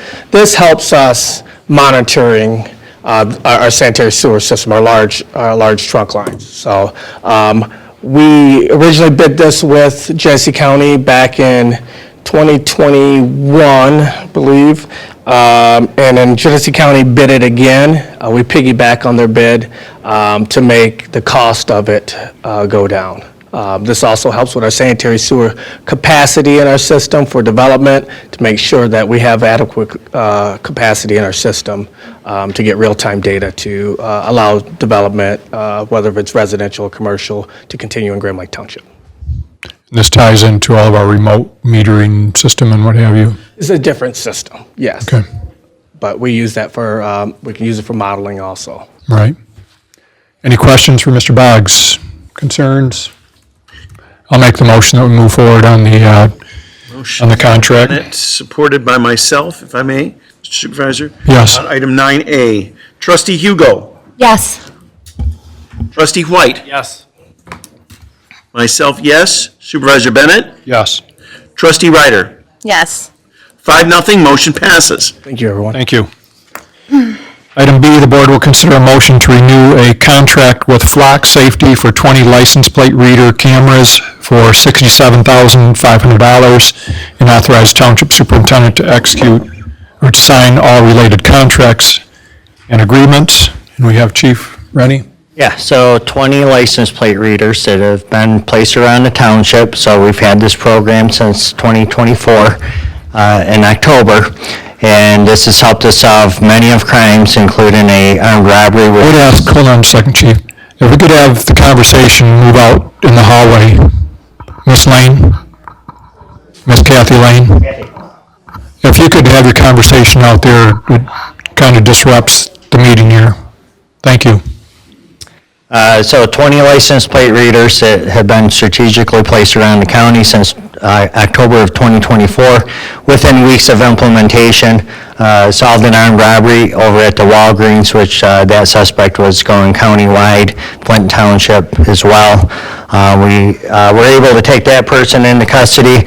It's also just this past year solved a road rage shooting incident. To where we took that gentleman into custody. He just got sentenced to 2 years in prison. And all the way down to a puppy that was 6 weeks old that was left inside Bicentennial Park. We were able to track that person down as well to hold that person accountable. So it also finds missing persons and stolen vehicles as well, and will alert our officers as soon as that vehicle or particular car crosses that camera. What this is not it's not a surveillance. It takes a still photo of the vehicle, no passengers, no drivers, and a license plate that is associated with that vehicle.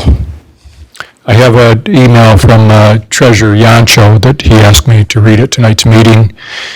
He said, I wish that I could be at tonight's meeting. Unfortunately, family health issues do not allow that. I wish to provide my support for flock cameras under the supervision of Grand Lake Township Police Chief William Lundy. These cameras have and will help our local police to solve crimes and also to deter criminal activity in our community. I have the utmost support and appreciation for Chief Rennie and our police department. Please help them have the tools to maximize their effectiveness. Mike Yancho, Senior Treasurer. Clerk Robertson? Yeah, I'd like to relate a personal circumstance with these flock cameras that I think is directly relevant to our discussion tonight. In December, I had a situation with a family member, my father-in-law, 86 years old, embarked on a journey to go to his favorite Italian bakery for some groceries, and he went missing for about 30 hours. We looked for him all day and all night. I had actually talked to Chief Renning, could seek his advice and counsel after hours, and he was very kind and very helpful, and he directed me to his counterpart in the Waterford Township Police Department, and we were able to watch them in real time, triangulate, if that's the right term to use, as they were following my father-in-law from one place to another, and we were closing the net, if you will, on him, and we brought him home safely. That could have had a much more disastrous or difficult outcome if we hadn't had the flock cameras there in Metro Detroit. So I can speak to personally to the value of these cameras, because it may very well have saved my father-in-law's life. Yeah, they're very instrumental in not only people with mental illness or dementia, but I'll give you one example. Just 2 weeks ago, there were a 911 call went out, and it was from out of our area, but it was coming back into Grand Blanc Township. The plate number was given, so that's how we were able to obtain the address. We had officers who were going to that address, and this particular person was suicidal, and he was going back to his residence to obtain those weapons. So using flock cameras, we were able to intercept that vehicle prior to him getting back to his residence, making a traffic stop and taking him into protective custody, and then making sure our officers are safe as well. We feel much better going into an empty apartment with that person's consent to end up seizing those weapons, and that's what happened. Okay. If a motion's in order, I'll make the motion to support item 9B. Mr. Please, President. go ahead. I'll make that motion on item 9B. Supported by Mr. White? I just have some comments. Okay. I'll support it for purposes of this. Okay. Okay. Okay, so Mr. White, go ahead. So I trust the Grand Blanc Township Police Department. I can't say the same about every government agency that may be able to access this information. Right now, we don't really have a lot of state law that regulates this. So I'm voting against it. I think it is a good, useful tool, but the problems of creating a mass surveillance state without state law to back it up, one doesn't need to be a conspiracy theorist to see that a government, not our government, local government, could certainly abuse this AI surveillance system for nefarious ends. So that's my position. I understand everyone else's. Okay. I concur with Trustee White. Again, I so appreciated the information. I did learn a lot, and there is no question to the how effective it can be in solving crimes. My concerns, just as I told you, are with the data access. I trust this police department. I trust you fully. I trust the Genesee County Sheriff's Office, but I don't know who Flock is. You know, I've done some research. I don't trust systems or a system with so little accountability. And if things are out of local control, where you may not know about it, it's the risk of, I think the risk at this point outweighs the benefit, in my personal opinion. If it were my child, if it were my, mother-in-law, I would love to have those instruments, but I believe that the cost is too high for the public. So I can't support that. I know that the county has a grant with the Department of Homeland Security for their flat cameras, which makes me very uncomfortable. And I think that in October of 2024, it was probably a great idea. But unfortunately, I can't support it at this time. in terms of privacy, what have you, I think, one of the things that we've seen is that no matter where you go, actually your face is on camera.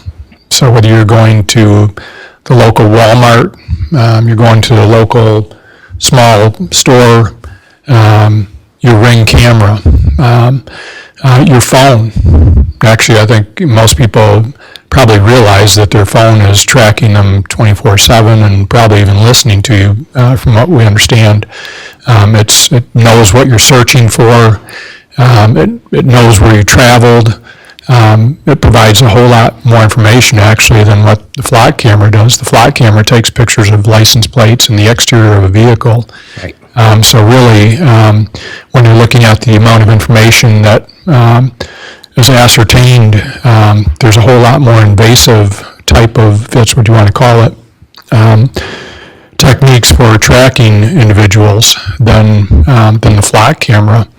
And so, if we have a concern with the flock camera, we should have even more concern over something that everybody's carrying in their pocket. Right. It's technology, or even let's utilize, or let's give the example of our body cameras. That's owned by Axon. That thing records back 24 hours. I could get facial recognition on everybody. I don't have the time for that. So, nor does anybody, nor does Axon. So that's the systems theory, but, which I respect, but, we could do that all day long with systems. And, one of the similar concerns was with the lien system, I imagine, back when it was first introduced, was that, when you put somebody's license plate into lien to, find out, hey, something's going on with this vehicle, there's an audit trail for that lien system, from what I understand.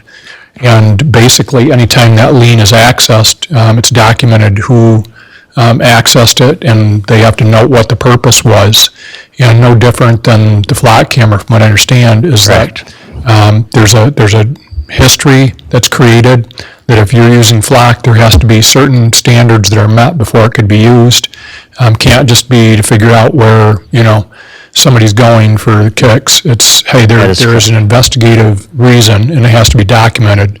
Those are audited, those various logs, both for lien and for flock.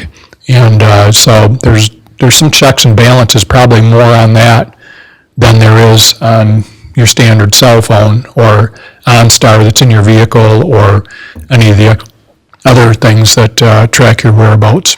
Correct. So we have, Flock has an internal audit trail, which would give me access to who accessed our Flock cameras from the inside, the date, the time, the reason why, and it also has an external audit trail as well, to where I showed Ms. Ryder that the other day.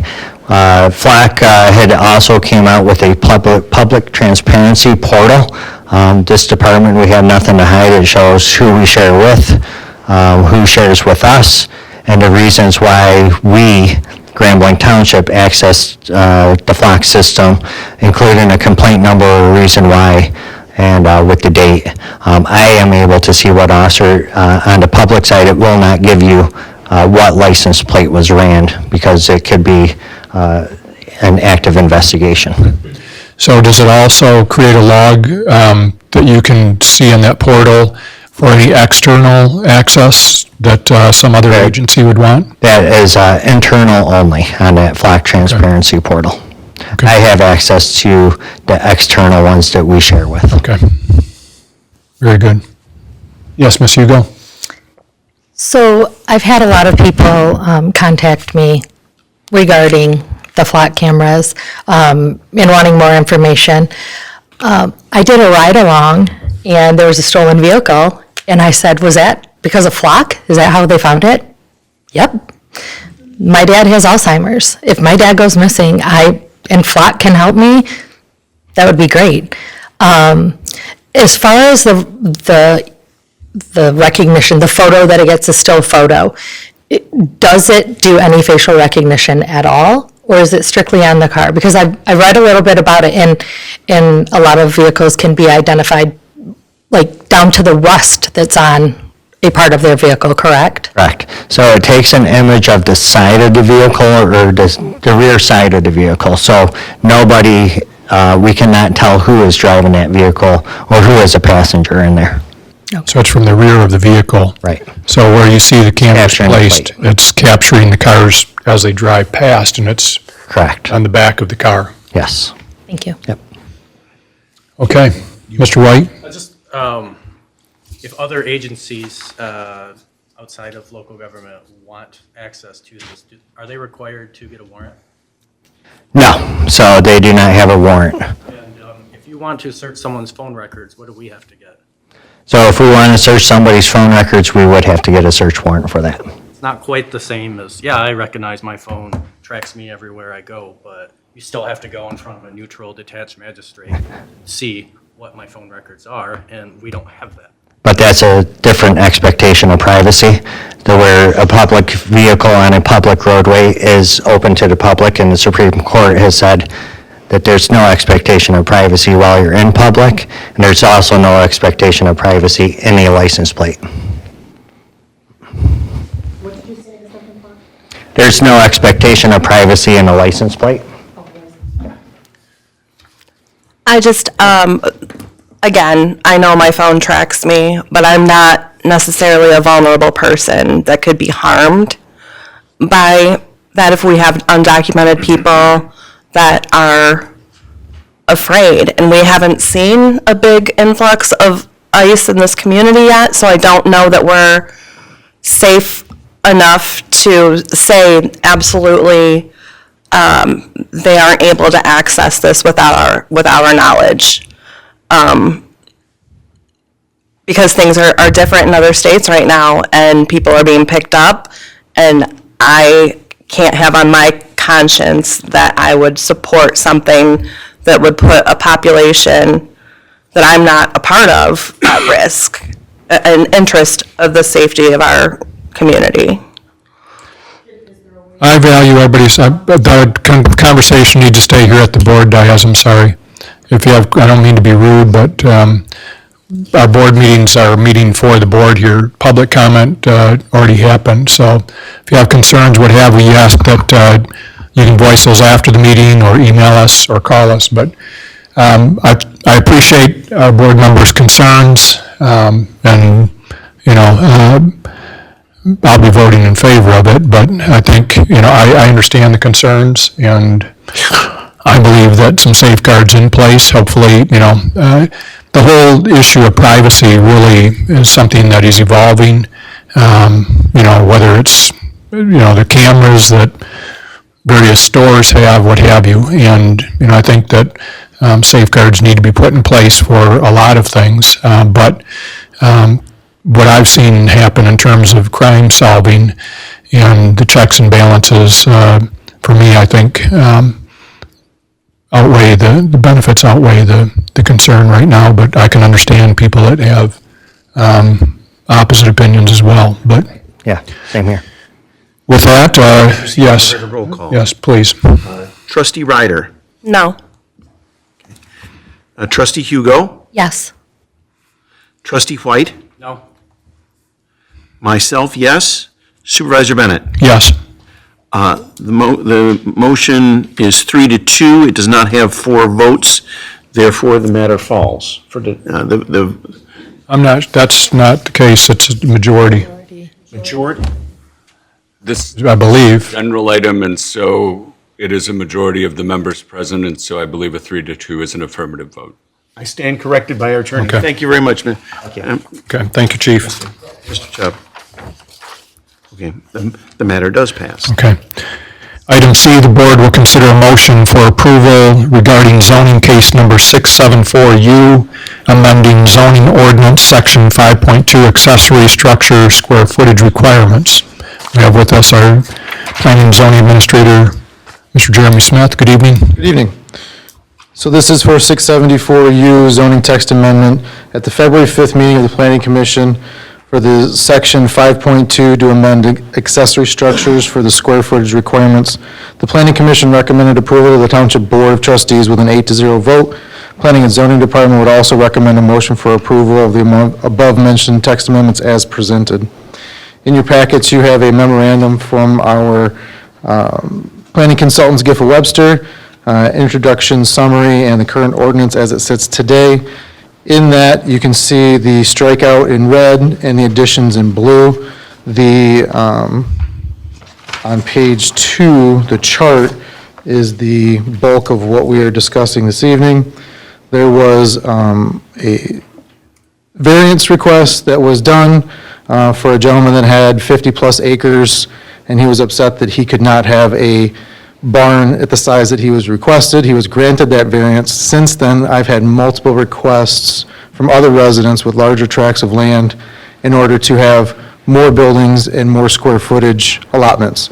As you can see there is allotments for the under 2 acres, up to 2 acres, and then it gradually increases all the way up to greater than 15 acres. This is kind of a collaboration between Giffords Webster and the other municipalities they support, and our current ordinance and a ordinance that I also developed at Davison Township. It gives this running scale in order to allow for larger tracts of lands to have more buildings and more square footage for an accessory structure. Any concerns? I think it is much needed, and again, people with larger parcels should be able to have larger type accessory buildings, whether it's a barn, what have you, for animals, you name it. Correct, and just so everybody's aware, under 2 acres did not change at all, so that is predominantly most of what we have in Grand Blanc Township, but we have about 1,500 to 2,000 parcels that are larger than 2 to 5 acres, and that is going to help support this so we don't have any more variances in the future for this matter. Right. Any concerns? Ms. Hugo? Motion. Ms. Hugo makes a motion, I'll support it. Motion by Hugo, supported by Bennett on item 9C. Supervisor Bennett? Yes. Trustee Ryder? Yes. Trustee Hugo? Yes. Trustee White? Yes. Myself, yes. 5-0, motion passes. Thank you. Thank you. Item D, the board will consider a motion to deny creating the special assessment district for Warwick Hills subdivision.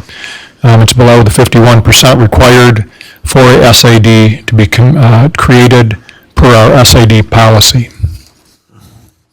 So, Is a motion in order, Mr. Supervisor? I just Mr. brought White? this question up briefly to Attorney Chubb regarding whether we even need to have a vote on this. We don't even have the majority to even approve it. So I'm sorry, I'm having trouble hearing you, Mr. White. whether we even need to vote on denying, whether there needs to be a vote at all, given we don't have the percentage of signatures to even create this. Right. So I'm a little, Mr. Chubb? why we even need them, but. I think it would create some finality to this, especially if they are going to seek a subsequent SAD. That would be my main concern. I think not acting on it would have the effect of tabling it. I think that's at the discretion of the board. But if there is that hope to move forward within as soon as 30 days, I think that may be the one benefit. That it would allow them to move forward on the next SAD Particular review. as opposed to delaying it. Process. Okay, Makes sense. makes sense. Okay, Is a motion in order, Mr. Supervisor? it is. All right, then I'll make the motion on item 9D. Okay, is there support? Support by Mr. White. And I think, there isn't anybody on our board that's opposed to seeing these SAD created and moving forward with paving projects. In fact, I would venture to say that we want to see whatever we can do to help them progress happen. And if there's some clarifications we need to stick in our list, we'll be gladly willing to look at doing that. Okay. Just Yes. a reminder for the board, this is a motion to deny, so a motion in the affirmative is a motion to deny. Yeah. Thank you. On item 9D, yes for myself. Supervisor Bennett? Yes. Trustee Ryder? Yes. Trustee Hugo? Yes. Trustee White? Yes. 5-0, motion passes. Okay, thank you. Item E, the board will consider a motion to renew the mowing services contract with Green Meadows Lawnscape for 4 years expiring December 31st, 2029, and authorize Township Superintendent to execute all related contracts and documents. Good evening. Yes. Good evening. Good evening, everyone. Before you tonight is the renewal agreement to retain Green Meadows Lawnscape to be our mowing contractor until 2029. They've been our contractor since 2022, have done a phenomenal job. We went out for services because our original company sold, and the company that took over, the service was just subpar, and we went out for bid, we vetted them. This company does a lot of municipalities, Waterford Township, Lapeer Schools, Sterling Heights, vetted the references, and they're just top. So this will be all inclusive of our public properties that need to be mowed, as well as Ordinance enforcement. Ms. Hugo's neighbor that doesn't mow their grass. Correct. And we are looking at ordinance change with regard to notification once a year, as opposed to every time that the grass reaches a height of Director Smith. 6 inches higher or more, which I think I'd like to see us do something on that. But so I'll pass along to Mr. Chubb that as well. But I'll make the motion that we move forward on this contract for the mowing services. Motion up by Bennett, Support. supported by Hugo. On item 9E, myself, yes. Supervisor Bennett? Yes. Trustee Ryder? Yes. Trustee Hugo? Yes. Trustee White? Yes. 5-0, motion passes. Thank you. Thank you. Item F, the board will consider a motion to update and renew the employment agreement with Human Resources Manager Colleen Niedzwicki. We have Deputy Superintendent Matt Kimmer with us this evening. Good evening. So good evening, everyone. So before you is a contract update and renewal for Human Resources Manager Colleen Niedzwicki. Colleen's been with us a little over 9 years now, has done a phenomenal job, is an incredible resource for all employees here. What we are recommending on this is not only the merit increase, but also an equity adjustment. This is consistent with what we do about every 3 to 5 years with along with our collective bargaining agreements, AFSCME, police, fire. We go out to the MML salary survey and make sure that we are in line and in range with like positions with municipalities that have similar SEV values to us. Meridian Township, Independence Township. So the recommendation tonight is to establish that salary range of $82,500 to $101,500, and then Colleen, based on her experience and years of service with us as an equity adjustment, would go in at $92,500 on this contract. Is motion in But the contract otherwise is standard with all of our other contracted employees. Yes. Is motion in order, Mr. Supervisor? Yes. Then I will make that motion. Okay. I'll support it. Supported by Bennett. Okay. Any further discussion, questions? I'm sorry, did you say her current salary is 82.5? Her current salary I is didn't see that in the packet. $74,550 is the current, and that does not include what would be the merit increase this year of 4%. So What does that take? that number would come out to $77,532. So what our goal is with regard to salary surveys being in the 90th percentile. The 90th percentile and competitive with like municipalities with similar state equalized values. Okay. I have a motion in support, Mr. Supervisor. Shall I Go ahead. proceed with the record roll call? Please. Okay. Trustee White? Yes. Myself, yes. Supervisor Bennett? Yes. Trustee Ryder? Yes. Trustee Hugo? Yes. 5-0, motion passes. Thank you. Item G, the board will consider a motion to approve Resolution number 2610, which objects to certain Michigan House bills. And I think we have Mr. Chubb and Mr. Smith that will speak on that issue. Sure. So recently, it was in late January, early February, that these House bills, which are 55, 29, 30, 31, and 32, as well as House bills 55, 81, 82, 83, 84, and 85, were introduced.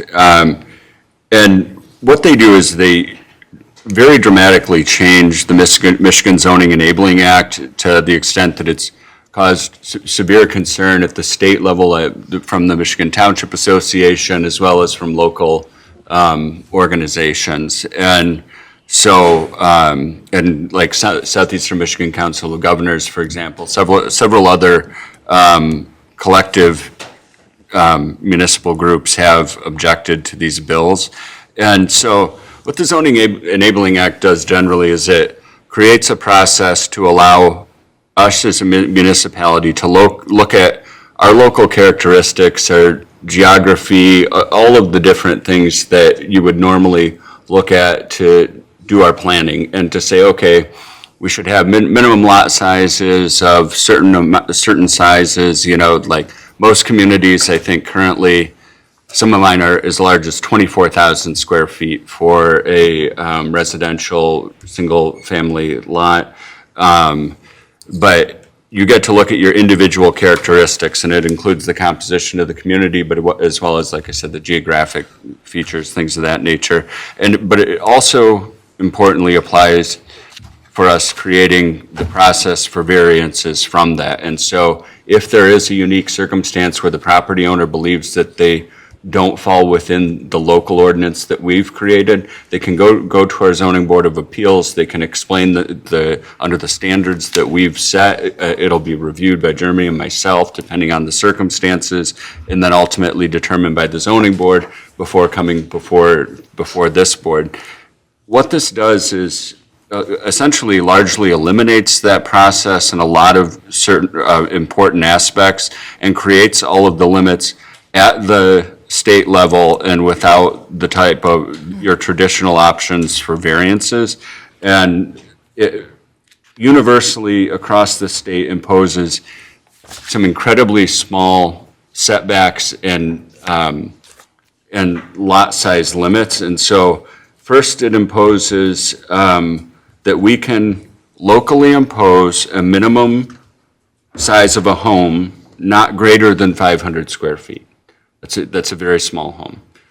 We can locally impose not anything greater than a minimum size of 1,500 square feet for a lot. That's smaller than this room. It additionally, because we do have setbacks that are consistent with our lot sizes, which are much larger than would allow you to build on a 1,500 square foot lot, presumably, it then imposes uniform setbacks of 5 feet from your lot on the side, from your lot line, you know, so your house can be 5 feet from your lot line on the side, and 15 feet on the front. That's as much as we could impose. It's a very small front yard, especially when you include your right-of-way and things. It also imposes the ability to have duplexes as a use of right in residential property, and so any home would be able to be turned into a duplex. And it also prohibits any prohibition on the use of mobile homes on residential properties. So your mobile homes would be a use of right on any of our residential lots. Those are the main impositions that, or things that it imposes rather on the community. And the bigger thing again is that we could allow those in certain circumstances, in certain requests, in certain locations through our current ordinance. This just imposes it community-wide. And so I know that a lot of communities across the state, as urged by, like I said, MTA, SEMCOG, have passed resolutions such as this one opposing these bills. And so that's why I suggested we bring it before the board to see your thoughts on it this evening. Thank you, Mr. Chubb. And I don't know if you want to add anything to those. I'd just like to piggyback off what he said. I'd wholeheartedly oppose to the sanctions that essentially the state wants to put on us. It'd be saying that us compared to Ann Arbor, compared to Marquette, are all essentially the same. And I would feel that all of us sitting here today can agree that that's not the case. And I don't feel that the regulations should be statewide. They should be for the needs of each community. Sure. Any thoughts or concerns, board members? If a motion's in order, I'll make the motion, Mr. Supervisor. Mr. White? Well, I'll just note, in my 5.5 years, I've always opposed when we try to comment on state legislation. I don't, I mean, where do we, how far are we going to go on this? I've noted this several times. I mean, we can all get into our pet preferences and, I'm not a fan of it. But on a substantive level, I actually support at least most of these bills. I mean, we actually have bipartisan legislation in Lansing, which never happens. We've done nothing to really, at the local level, to address housing affordability. I haven't seen anything while I've been on the board in 5.5 years here. Other communities aren't doing it either. So if we're not going to do it, the state needs to step in and take it away from us, because obviously we have a housing shortage right now. So I'm voting no on this. Actually, at the last board meeting, we reported on that Mr. Limata, myself, Mr. Smith actually have been attending several meetings with the county on a housing affordability topic, and actually looking at, we provided tons of information to them for a project that we're looking at trying to do something like that. So we are looking at that with the county and addressing that issue. Another way we can do that as well is our master plan is going to be restarted again. The 5-year window will be in November of 2026. We're going to get ahead of that and start having joint meetings with you all and the planning commissioners to see where we can change some of these regulations, where we do have higher restrictions, and lower some of those things where it makes sense in our community. Right, as opposed to everywhere and anywhere. Exactly. Are these, so a resolution on this is just like ceremonial for us to officially oppose? Like, we aren't having any effect on anything, right? We don't have any bearing on it. It's the overall, I think, I think it's been dozens of communities by my estimate that have passed these resolutions, and that does show that there is, what I would presume is it shows our state representatives that there is a concern that these are going to negatively impact the community. Right. Some of my communities, I know my state reps are in fact representative. I don't believe that's the case here. I think the closest sponsor was Jasper Martis, and I do think he's nearby, but doesn't impact the township. And I would concur with Mr. White in that I've stated that, as far as resolutions on topics, I really don't want to get into having resolutions on everything under the sun. And I think, being very selective as to resolutions when it comes to this type of thing, I guess my thought is that this one directly impacts, we have a planning commission, we have a group that, looks at zoning appeals. We have a remedy for situations where people come to us, developers come to us. And I've seen that play out actually in the last couple of weeks on social media next door. There's people upset with what they thought was going to be development with smaller lots. Turns out that it wasn't the case, and the individual apologized on social media to the developer or proposed developer. But the bottom line is when it directly attacks how we operate, then I think we step up. But I'm opposed to otherwise getting involved in resolutions for social causes and everything under the sun that really doesn't directly affect our operation here. So. Did you say, what was Representative Martis's position on this? He's sponsoring some of these bills, or he's sponsoring Some of the bills, yeah, so he was a bill sponsor for some of the bills. That we are voting to oppose? 81, correct. Okay. So there's a couple of things. If we're not looking to, which I tend to disagree. I know that the resolutions for different months or days honoring that kind of thing can be, time consuming, and then you end up with a lot of them. But I also really think that it helps give those constituents, those community members, a show of support for those. So if we're going to do something like this, I think it should be equitable, where we are, I think to be selective on something like this and not consider other resolutions that are just like our official stance on a situation or a holiday or whatnot. I don't know. I think if we're going to do that for this, we should be open to others as well. Then I would say I would vote to table it. Clerk Robertson? I say anticipated, Mike, my question through you to trustee Ryder, then you're concerned about the precedent that would be set by us voting on this resolution, am I correct? Yes and no. I'm not necessarily concerned on it. I'm concerned, on the precedent, but also if that's our position where we're not really entertaining these kind of motions that are just us saying how we officially stand on a topic, that we should be open to all. So I guess it is a concern with precedent, but I don't personally have a problem with doing that. So it's just. I would, who made the motion? You? We actually had a discussion prior to a motion and a second, so. So there's no motion and a second currently? I don't believe so, no. Okay. Unless somebody wants to make the motion and support it, we will Set it aside. move on and set it aside. Table. All right. Thank you for the information. All right. Future agenda items, I'm sure we're going to be talking about the strategic plan that our board discussed and any amendments to that. Ms. Hugo, anything with regard to Planning Commission? No. Okay. Mr. White, anything with Zoning Board of Appeals? No. Clerk Robertson, anything with regard to We are in the elections? process of mailing out, or processing and mailing out 8,200 AV ballots for the May election. We're ahead of schedule. Okay. Just a couple of quick notes that the professional soccer folks with the Flint Bucks are actually bringing the U.S. Open Lamar Hunt event to Grand Blanc, and that will be here Thursday evening.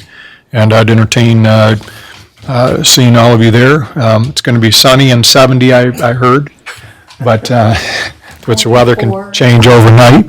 But we'd love to have, they're anticipating somewhere, I've heard, as low as 3,600, as high as well over 6,000 individuals attending.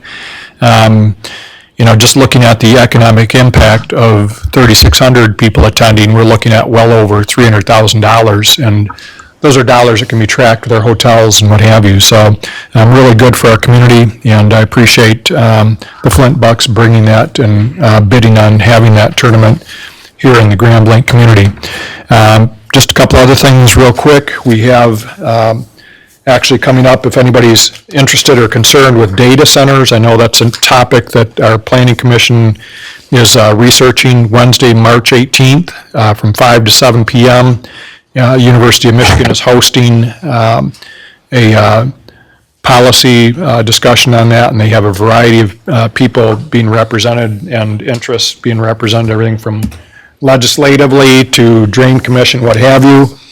May 2nd, it's a Saturday from 9 to 11:30. We are having our community cleanup, and it's a fabulous event. I think last year we had over 150 people attend and participate, and we would love to have even more this year. We're looking for groups and businesses to sign up, a great way to show your support for the community, but also for making sure that the doorstep or the front door to our township is appealing. I know you drive down the expressway in some communities, you see the litter at the exit ramps, and it's just deplorable, and we want to make sure that we're a community that takes care of that kind of issue.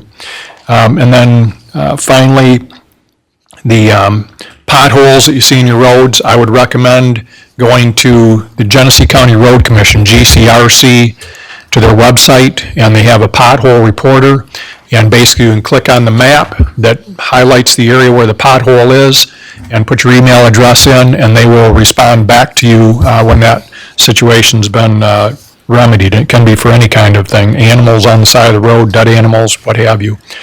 And then the Community Foundation of Greater Flint, along with the Mott Foundation, we have a committee that is looking at how we continue to assist with the tragedy that happened with the Latter-day Saints, and how we do some things in the community to basically heal our community. And so we're looking at, there's a fairly large committee that's working on that I participate in, that we're looking at a number of ways that we can help. There's a substantial amount of money that's been raised, and we want to make sure that the use of that money benefits our community in ways that will hopefully avoid any future disaster or tragedy like that.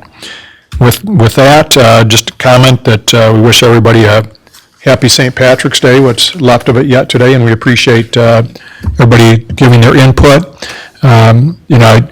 Typically we allow comment during the public hearings and during the public comment. Tonight, we allowed a little bit more of that, but I apologize that we try to keep things on track by limiting the amount of discussion other than what's going up here, but it's to keep order, and if we don't have that, then basically our meetings will devolve into chaos, I think. So with that, anything that you want to report on, Mr. Chubb?